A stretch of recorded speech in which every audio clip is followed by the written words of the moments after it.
गज़ल शेख इब्राहिम ज़ौक़, आवाज़ व पेशकश राहिल फारूक।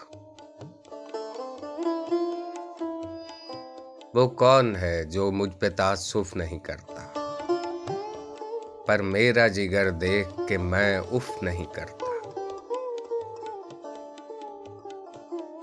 क्या कहर है, वक़्फ़ा है अभी आने में उसके, और दम मेरा जाने में तवक्कुफ़ नहीं करता। कुछ और गुमा दिल में न गुजरे तेरे काफिर, दम इसलिए मैं सूरह यूसुफ नहीं करता। पढ़ता नहीं खत गैर मेरा वहाँ किसी उन्वां, जब तक के वो मज़मू में तसर्रुफ नहीं करता। दिल फ़क्र की दौलत से मेरा इतना गनी है, दुनिया के ज़रो माल पे मैं तुफ़ नहीं करता।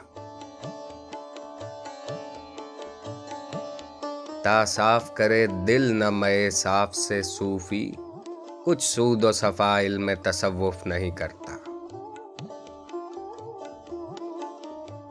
ऐ ज़ौक़ तकल्लुफ़ में है तकलीफ़ सरासर, आराम में है वो जो तकल्लुफ़ नहीं करता।